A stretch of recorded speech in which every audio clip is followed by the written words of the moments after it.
तो दोस्तों ये जो पाकिस्तान का रिसेंटली स्क्वाड अनाउंस हुआ है फॉर ऑस्ट्रेलिया सीरीज, इस पे भाई अवाम ने बड़े ही कोई रंडी रोने किए हैं, मतलब फुल टाइम रंडी रोना। और वो रंडी रोना अभी तक चालू है और ये मामूल बन चुका है कि जो भी स्क्वाड आए रंडी रोना मैंडेटरी है। और क्या कहते हैं, ये खूबसूरती भी है क्रिकेट की कि मैं तो ये एक लाइन बोलता हूं कि वो स्क्वाड ही क्या जिसको देखने के बाद अवाम रंडी रोना ना करे। अब जी स्क्वाड को लेकर सबसे ज्यादा जो बात हो रही है वो दो प्लेयर्स पे हो रही है, मोहम्मद रिजवान और शादाब खान पे, कि मोहम्मद रिजवान क्यों नहीं है और शादाब खान क्यों है। तो चलो आ जाओ जरा दोनों प्लेयर्स को डिस्कस करते हैं। पहले मोहम्मद रिजवान। भाई आपको एक बात पता है कि पाकिस्तान की क्रिकेट क्यों नहीं तरक्की करती? वो इसलिए तरक्की नहीं करती क्योंकि बेंच स्ट्रेंथ बनाते ही नहीं हम। मतलब किसी सीनियर प्लेयर को अगर रेस्ट दे दो या ड्रॉप कर दो तो ये पाकिस्तान में एक गुनाह समझा जाता है कि हाय ये क्या हो गया, लुट गए, बर्बाद हो गए, मोहम्मद रिजवान को कैसे ड्रॉप कर दिया। और हालांकि ड्रॉप नहीं किया, रेस्ट किया गया। मेरे पे यकीन करो, रिजवान फैंस जितने भी हैं, मैं कह रहा हूं कि वो वापस आ जाएगा स्क्वाड में। और अगर मेरी बात गलत प्रूव होती है, नहीं आता वो स्क्वाड में, तब भी सही है, लेकिन मोस्ट प्रोबेबली वो स्क्वाड में आ जाएगा। बाबर आजम भी तो नहीं खेला था बांग्लादेश वाली ओडीआई सीरीज, वो वापस आ गया ना स्क्वाड में। चलो हम क्या बात कर रहे थे कि ये गुनाह समझा जाता है पाकिस्तान में कि अगर कोई सीनियर प्लेयर ड्रॉप हो जाए तो अवाम ऐसे सिलेक्टर्स को धोती है कि भाई तुमने क्यों उसको ड्रॉप किया, क्यों रेस्ट दिया। और इसीलिए हमारे सिलेक्टर्स झूठ भी बोलते हैं। वो कहते हैं कि भाई फलाने प्लेयर को इंजरी हो गई इसलिए वो स्क्वाड में नहीं है, क्योंकि हम पाकिस्तानी लोगों को रेस्ट का कॉन्सेप्ट पता नहीं है, बेंच स्ट्रेंथ कैसे बनाते हैं ये भी नहीं पता।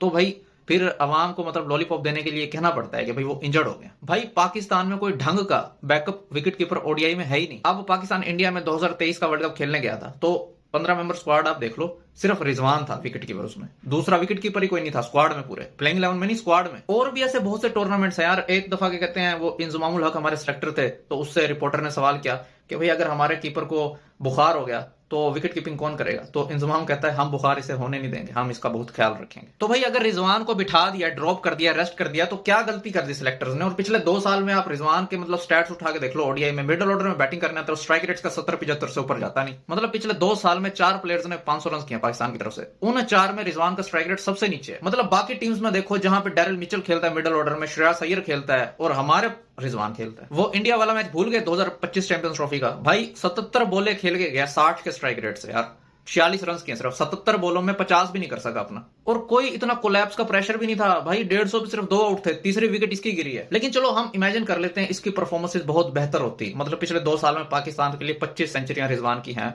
फॉर एग्जाम्पल, इमेजिन करो। फिर भी अगर रेस्ट दे दिया है तो कोई मुजाहिका नहीं है भाई इसमें। मतलब दुनिया में ये नॉर्मल चीज है कि सीनियर बैटर्स को बायलैटरल्स में रेस्ट दे दिया जाता है। हाँ टेस्ट सीरीज हो वो इंपॉर्टेंट है और टूर्नामेंट्स इंपॉर्टेंट है, जो व्हाइट बॉल टूर्नामेंट्स होते हैं। बाकी जो ओडीआई और टी20 की बायलैटरल सीरीज होती है ना, इनकी हैसियत 2 कौड़ी की भी नहीं होती। ये होती ही इसलिए है कि आप प्लेइंग 11 अपनी सुधारो, आप अपनी बेंच स्ट्रेंथ जरा स्ट्रॉन्ग करो। और मैं लोगों के कमेंट्स देख रहा हूं, पता है क्या लिख रहे हैं कि हाँ हम देखेंगे गाजी गौरी को साउथ अफ्रीका में, कि वो जब फ्लॉप होगा ना साउथ अफ्रीका में, जब वर्ल्ड कप खेलने जाएगा तो तुम अपने रिजवान अब्बू को याद करोगे।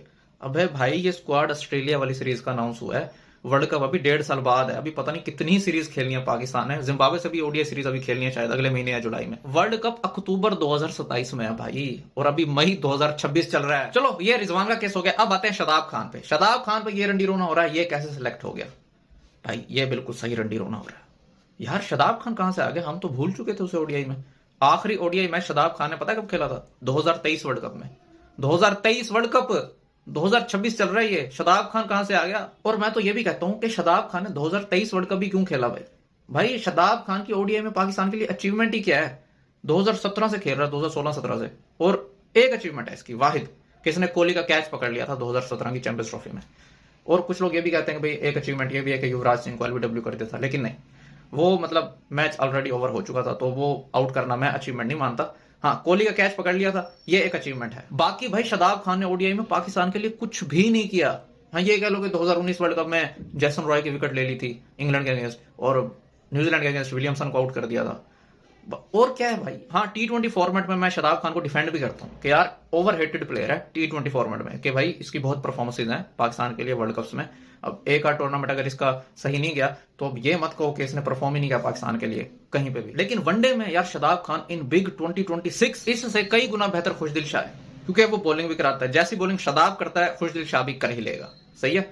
और बैटिंग तो खुशदिल शाह इससे बहुत ही बेहतर करता है, बहुत ही बेहतर। 2025 चैंपियंस ट्रॉफी का टॉप स्कोरर था खुशदिल शाह, पाकिस्तान की तरफ से खुशदिल शाह ने सबसे ज्यादा रन किए थे। स्ट्राइक रेट भी खुशदिल शाह का सबसे ज्यादा था, पाकिस्तान की तरफ से बाउंड्रीज भी खुशदिल शाह की सबसे ज्यादा। लेकिन 2025 चैंपियंस ट्रॉफी के बाद खुशदिल शाह ने एक भी ओडीआई मैच नहीं खेला पाकिस्तान के लिए, एक भी। अब देखो खुशदिल शाह जैसा प्लेयर स्क्वाड में नहीं है और शादाब खान स्क्वाड में है और प्लेइंग 11 में भी होगा। और मैं तो ये सोच रहा हूँ क्यों सेलेक्ट किया भाई। 2023 वर्ल्ड कप में जिसने आखिरी मैच खेला था उसने कोई दरमियान में वर्ल्ड कप जितवा दिए हैं जो उसको दोबारा ले आए हो भाई। इसकी जगह वो साद मसूद को खिला लेते, रावलपिंडी वाला जो अभी के कहते हैं बांग्लादेश वाली सीरीज भी खेला था, क्योंकि भाई वो भी ऑलराउंडर है, लेग स्पिनर है, तो भाई यंगस्टर को ही मौका दे देते। शादाब खान को क्यों ले आए हो। चलो यही थी आज की वीडियो। जो दो रंडी रोने चल रहे थे उन दोनों पे हमने बात कर ली है।